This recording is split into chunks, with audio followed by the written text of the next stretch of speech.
Hello, everyone. We traveled to Brooklyn, New York, and we are going to have a chat with lovely Dalis. She's running a business by the name Winter's Tea. So, as my first question, I want to ask Dalis to go through an introduction, then we continue our chat. Hello, hi Ferry. Thank you so much for inviting me to this chat. You're very I welcome. appreciate it. My name is Dalis, and I am the owner of Winter's Tea. It's on Instagram. I have it as Winter's Tea, but it's really Winter's Tea time. And I am located in Brooklyn, New York. I am originally from Panama. If you guys hear a little accent, but I've been here for 40 years and still have the little accent. So that's pretty much a little bit about me and me being here in Brooklyn with Winter's Tea. That's great, Dalis. If you want to touch on the business, since you started this a while ago, I don't know exactly, I want you to explain. So if you want to elaborate more on business, what you have to share it with us and our followers. How you started, what happened, how this dream came true somehow. Yeah, I will be happy to do that. For years, actually 14 years, I was a home and office professional organizer. That was my business, and I did that for 14 years. But as time went by, I realized that as I'm getting older, I didn't want to continue to do that anymore because it's a lot of work and it was very strenuous.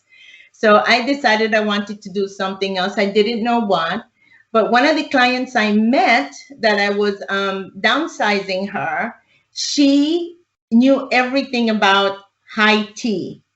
So what happened is that every day I did a project for her, and the project lasted a long time. So every day at 4 o'clock, we had to stop and have tea and biscuits or tea and cake and stuff like that. And she always told me, pick the teapot and pick the teacups that you want us to use. So I fell in love with it because of her. And I thought, oh my gosh, this is great. So what I started to do is to do tea parties, experimenting with my family on Sundays during family time. And then eventually I decided I really like this and I wanted to do tea parties as a business. But then the tea party evolved into me saying, you know what? I want people to experience just more than that. I want to, like, for them to be able to get gifts that has to do with all these beautiful teacups and little teapots and teas. So to do my research and decided to figure out how is it that I wanted to get this business up and running and exactly what it is I wanted. So that's how Winter's Tea actually kind of started to come into fruition. My sister, I have a sister who lives in Georgia, and she came to visit one weekend, and I told her my dream. And she said, do you have a logo in mind? And I said, well, I have something I would like. And she says, okay, tell me what it is. And she just sat down and she drew what I wanted, which was a teacup with smoke coming out of it and a little mint leaf on the side. And the next thing you know, she sent it off and told them to create it. And the logo just popped up out of nowhere, which was really funny. It all happened so quickly. And then I decided to kind of work on a name. And it took me about a week or two. I am a Christian, but that's my faith. So everything I do, I pray about it. And then after praying with different names, Winter's Tea Time is what came up because my last name is Winter. So I wanted to use my last name. And plus I love winter. I love the cold. So I thought it was just perfect for the tea. That's great. I didn't know that's your surname. That's nice. It's a beautiful name. Thank you. That's great. And in your introduction about tea somehow, you touched a few times about teacups. Anything is specific about you choosing teacups? Anything happening? Tell me.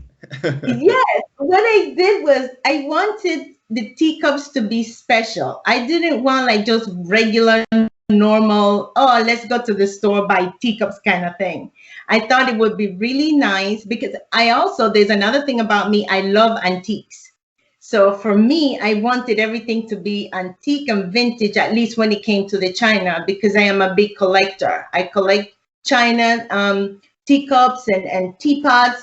And like I have like little unusual things, like look at this little teapot, how cute she is, things like that. And I love all these little fancy little teacups things. So I decided, you know what? I want people to experience the joy of actually and the beauty of drinking tea.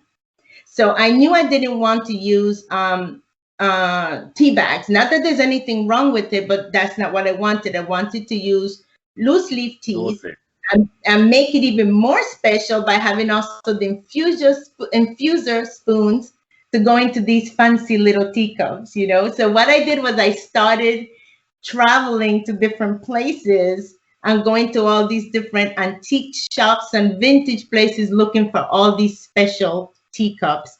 So every box that I create as a gift is a unique set of china teacups in them. Everyone gets a different one. It's not, I don't have any of them like repeated like that. So that's actually, to me, that makes it more unique and personal for the person who is actually buying it to give it as a gift or for themselves. That's so nice, Dalis. That's so nice. And regarding your business itself, Dalis, is it more often just online or a tea room or tea shop or a bit of both? How you do the business? Okay, right now, because of COVID-19, I am actually doing the business from home. Okay. I actually have an extra room, which was a den in my home, and I turned that into a tea room all together with all these, with all these wonderful things. Actually, I had things built in, shelves and everything built. What I did was I wanted to take part in like what did they call those? Going out and do like tables. Tea ceremonies? Yeah, tea events. Yeah, like I attended a couple of them actually, and that was a lot of fun. I've never done workshops before until, when I started this business, which, by the way, was only, the process started in 2017, but it really did not come into fruition until last year. Last year is when it really started to take off. And then when I started to make the plans of being more involved into going to all these events and pop-up shops and things like that, everything changed this year because of COVID. So unfortunately, I wasn't able to attend the ones that I had already set up. So what I had to do now is come up with a different plan. And the plan now, it's been doing this online.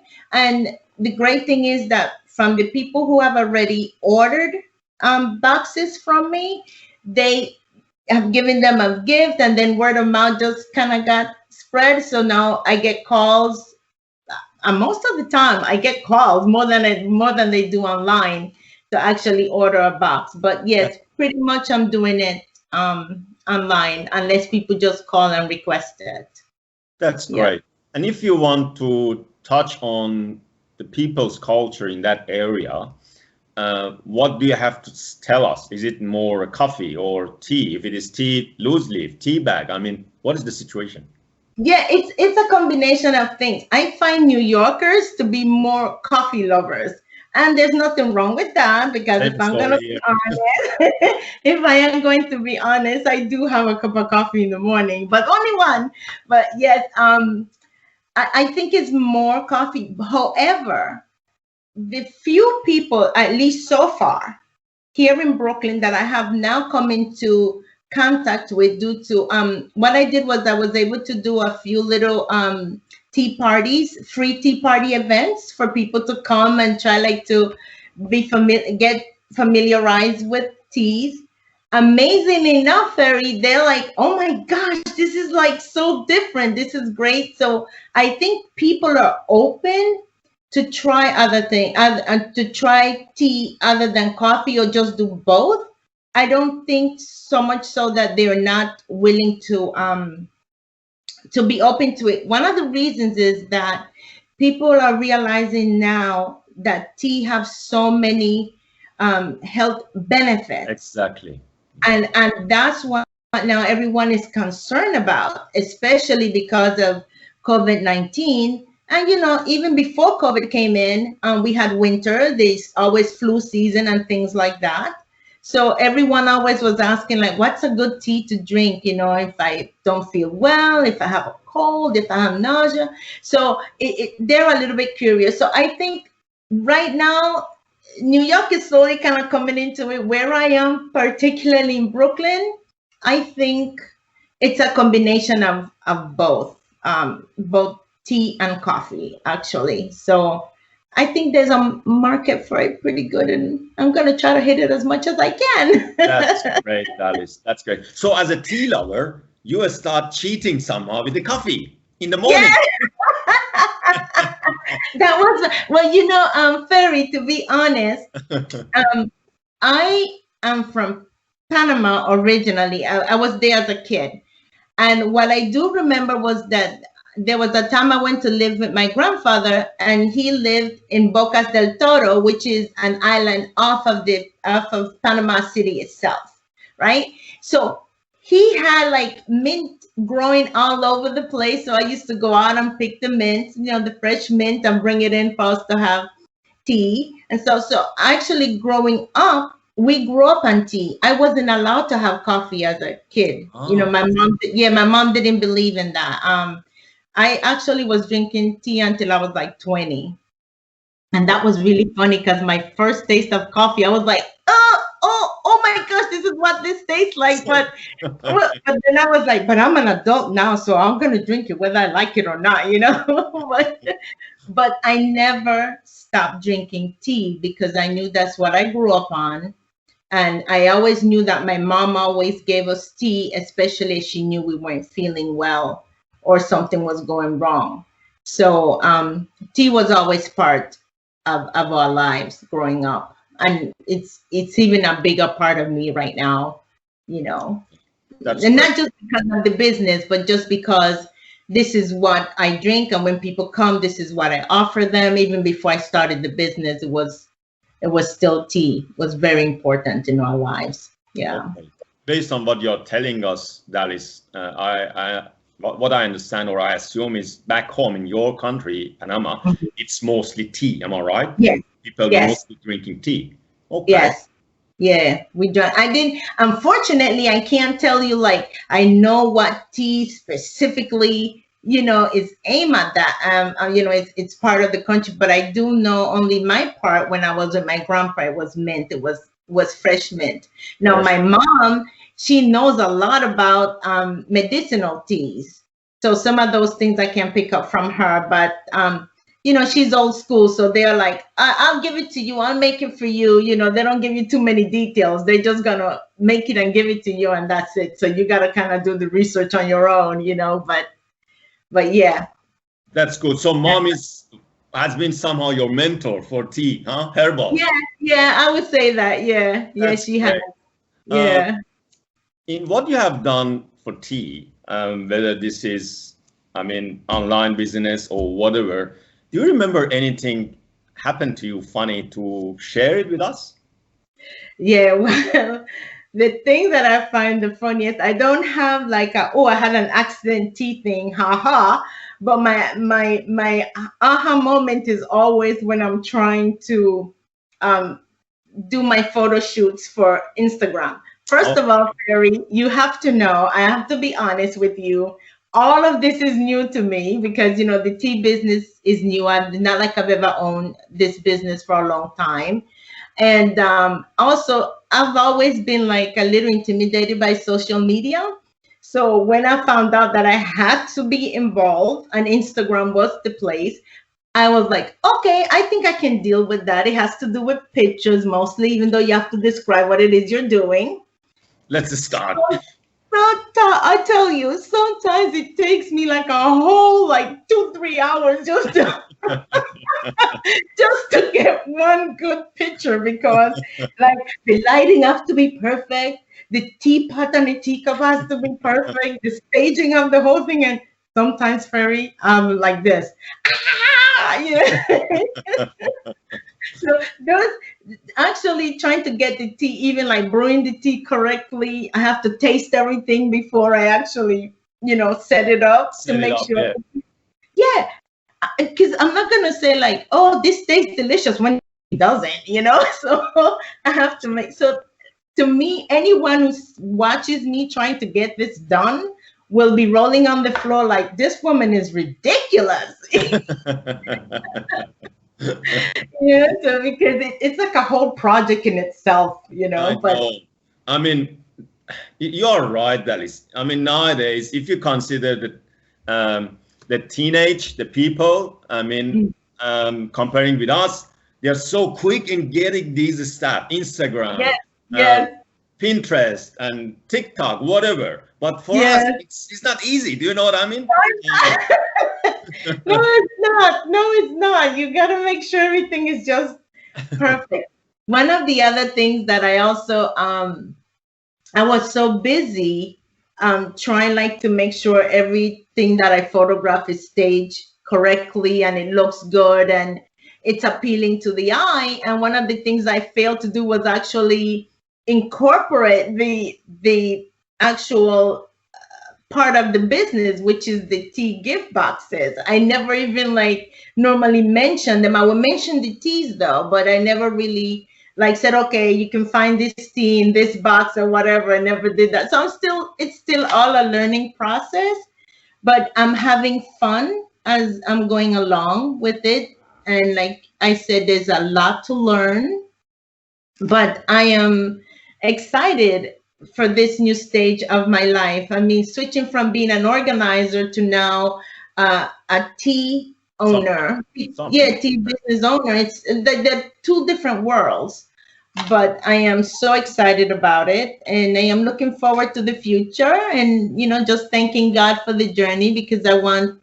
I'm also doing this as part of my own ministry, to share also, the word of God as I go along, because I'm so grateful for all that He has done for me. So I'm very excited about the whole thing, and I'm looking forward to seeing what the future holds, for winter. That's great.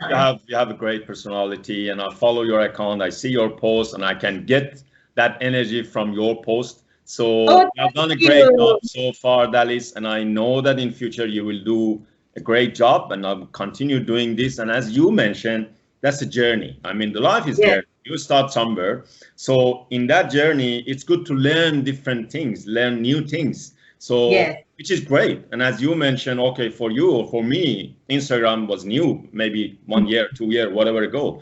But we learned something. And then next time we do it easily or much better than the first time.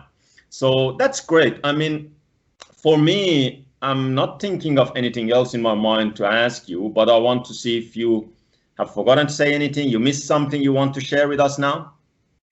No, I don't think so. One of the things I did want to tell you though was that I really love all your quotes that you have and your posts. So I really like reading them. They're very inspirational. Thank you so much. I mean, at the end of the day, I don't want just to talk about tea. So I love nature. And I know that as a human being, sometimes we have that up and downs in our life, especially now due to this COVID-19 situation. And that's why we need to have that sort of quote to remind us better days will come. So we need to be patient. I know many people passed away or during this COVID situation, or they have had some bad situations in their life. But we need to remind ourselves all the time that better days will come. So we need to stay strong. Have hope. Stay positive, Yeah, that's very important. But thank you so much, Dalis, for your time. Great to see you. Great to chat with you. If coming to Melbourne, that would be great to see you. Yes, thank you. Chance for me to come to US, come to New York, come to Brooklyn. I love to see you. Yes, see those beautiful teacups and teapots and all that. That'd be great. And I'll do the entire works for you, Ferry. You'll have the whole works when you get here. You're more than welcome. Thank you so much for having me. I really enjoyed it. Thank you. You're very welcome. Stay safe. Take care, and we will be in touch. Take care. Bye-bye. Bye-bye.